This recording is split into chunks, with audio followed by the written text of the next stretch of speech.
So I reflected on all this and concluded that the righteous and the wise and what they do are in God's hands. But no man knows whether love or hate awaits him. All share a common destiny. That's death again here. The righteous and the wicked, the good and the bad, the clean and the unclean, those who offer sacrifices and those who do not. As it is with the good man, so with the sinner. As it is with those who take oaths, that's a proper oath-taking in the name of God, so with those who are afraid to take them. This is the evil in everything that happens under the sun. The same destiny overtakes all.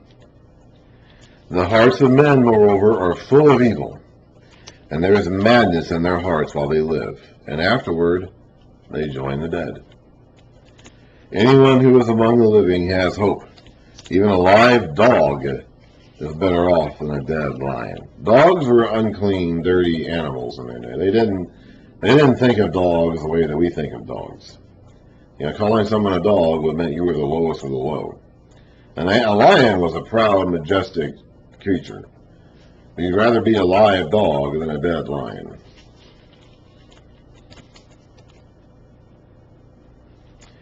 For the living know that they will die, but the dead know nothing. They have no further reward, and even the memory of them is forgotten. So we mentioned earlier about the generations to come, forgetting the generations that have gone before. Their love, their hate, and their jealousy have long since vanished. Never again will they have a part in anything that happens under the sun.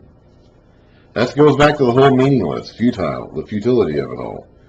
No matter what you do in life, no matter what you feel in life, no matter what contributions you make to the world in life, it's all going to die.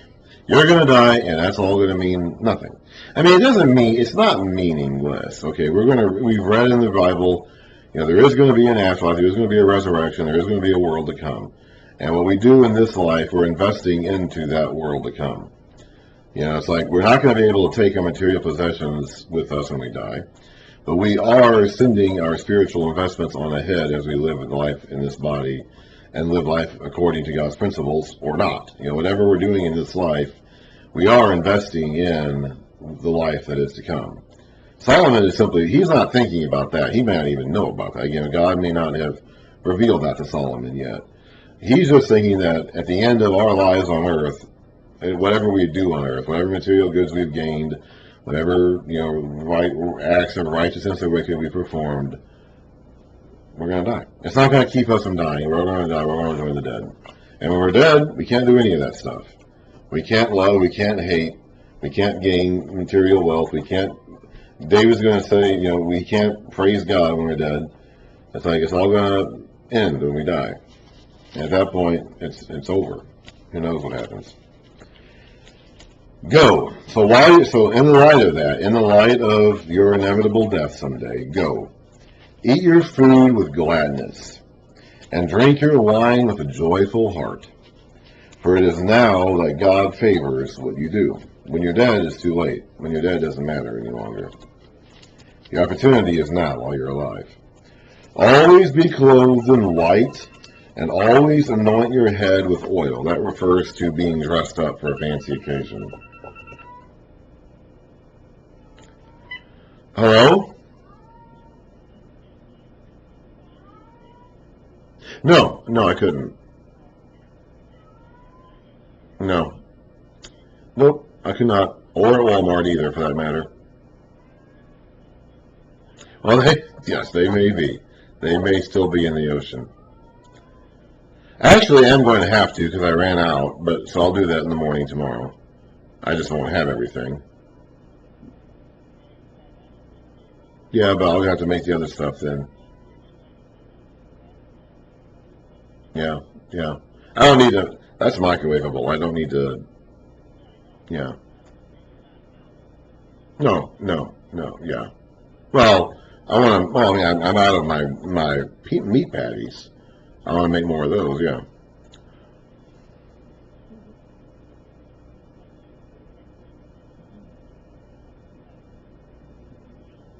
Okay. All right then. Bye.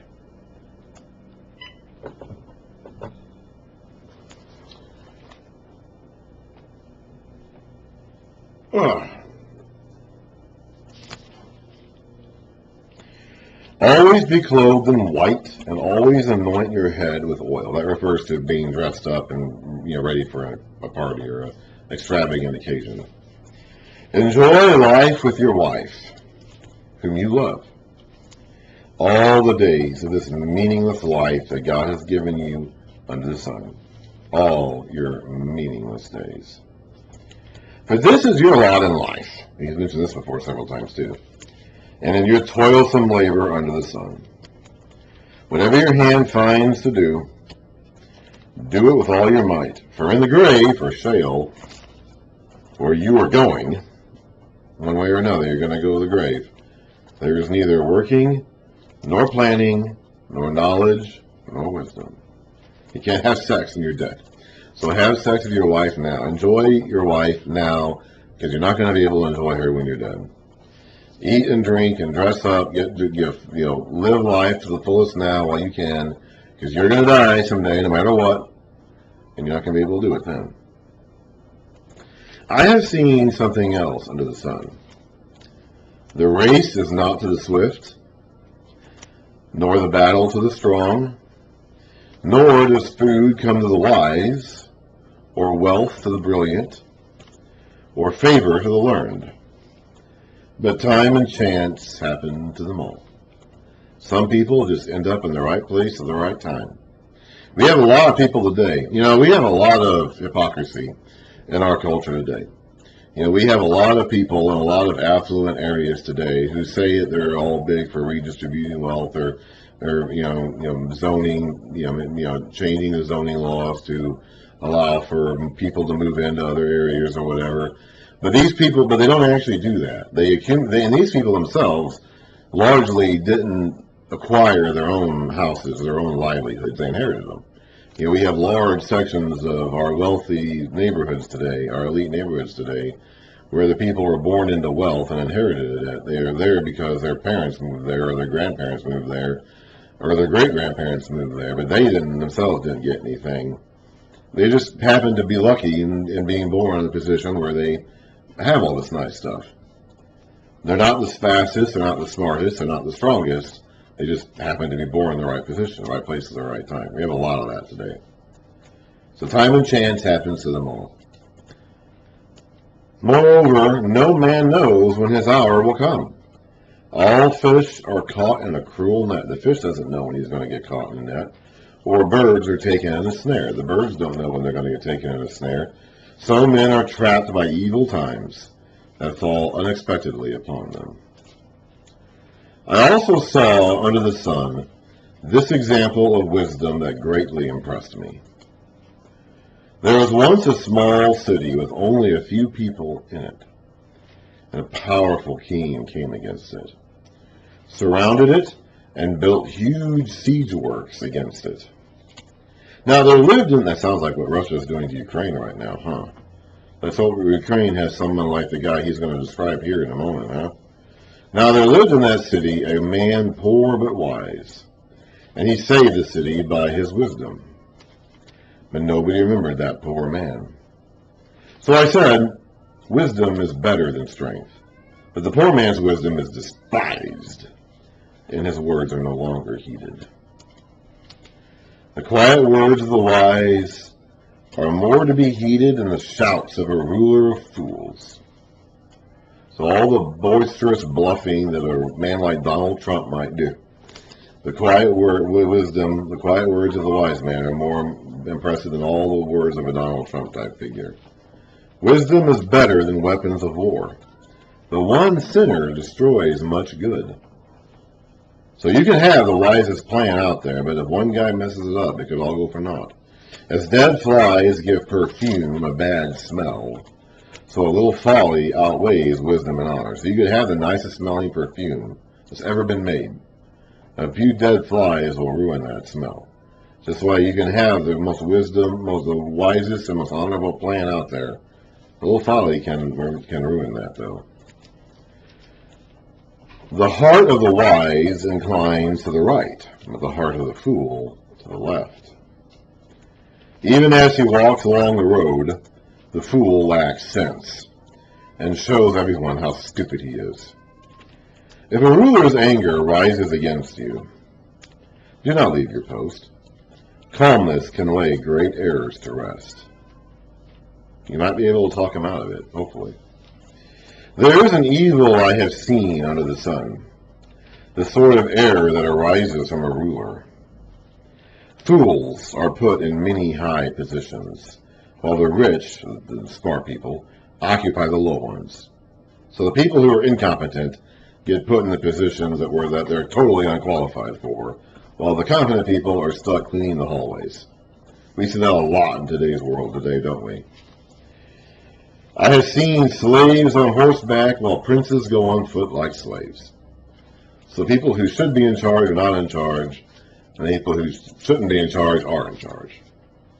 A common human problem. Whoever digs a pit may fall into it. Whoever breaks through a wall may be bitten by a snake. That's referring to people who are trying to gain by dishonesty. Digging a pit means laying a trap for your neighbor. Breaking through a wall is basically a home invasion. So you do these things and you're going to get bit by it. You're going to fall into your own pit, you're going to get bit by a snake. However, whoever quarries stones may be injured by them, and whoever splits logs may be endangered by them. So you can get hurt by doing honest work too. Well, you might be a dishonest person, a violent person, a thief, or a robber, and get foiled by your own schemes, but you could be an honest worker and still get hurt. If the axe is dull and its edge unsharpened, more strength is needed, but skill will bring success. Sharpen your axe. Work smarter, not harder. If a snake bites before it is charmed, there is no profit for the charmer. So do your thing when it's time to do it. Don't wait until it's too late. Words from a wise man's mouth are gracious, but a fool is consumed by his own lips. At the beginning, his words are folly. At the end, they are wicked madness. So it just goes worse and worse as he starts talking. And the fool multiplies words. No one knows what is coming. Who can tell what will happen? Who can tell him what will happen after him? That's a theme that we've mentioned several times in this book. A fool's work wearies him, but he does not know the way to town. Woe to you, O land, whose king was a servant or a child, whose king is a child, and whose princes feast in the morning. Blessed are you, O land, whose king is of noble birth, and whose princes eat at the proper time, for strength and not for drunkenness. So basically, you're in good shape if your leaders are in good shape.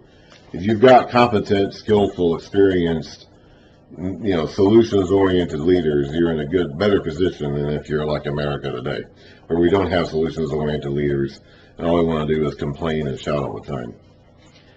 If a man is lazy, the rafters sag. He doesn't fix his own house. If the hands are idle, his house leaks. A feast is made for laughter, and wine makes life merry. But money is the answer for everything. Do not revile the king even in your thoughts, or curse the rich in your bedroom, which is supposed to be your most private room, because a bird of the air may carry your words, and a bird on the wing may report what you say. So you may get found out.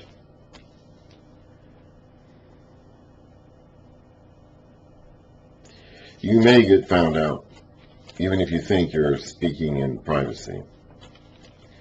Cast your bread upon... Now, this is a bunch of stuff about investments. These are images this is kind of what I was talking about earlier on. There's going to be a lot of images here that would have made sense to the people of Solomon's day that are a little bit hard for us to grasp today. The way he's going to be talking about these next several verses are investing in proper things. Cast your bread upon the waters, for after many days you will find it again. Give portions to 7, yes, to 8. For you do not know what disaster may come upon the land. So don't put all your eggs in one basket, in other words. Be ready for anything. Be prepared and have options for anything that might happen. If clouds are full of water, they pour rain upon the earth. Whether a tree falls to the south or to the north, in the place where it falls, there it will lie. So whichever way things break, You got to be ready to go whichever way the wind blows. Whoever watches the wind will not plant. Whoever looks at the clouds will not reap. As you do not know the path of the wind, or how the body is formed in the mother's womb, so you cannot understand the words of God, the work of God, the maker of all things. Sow your seed in the morning, and in evening let not your hands be idle. For you do not know which will succeed, whether this or that, or whether both will do equally well. So you're basically giving advice on how to keep your portfolio open, basically. How to keep your options open so that you have a way to deal with life no matter what happens.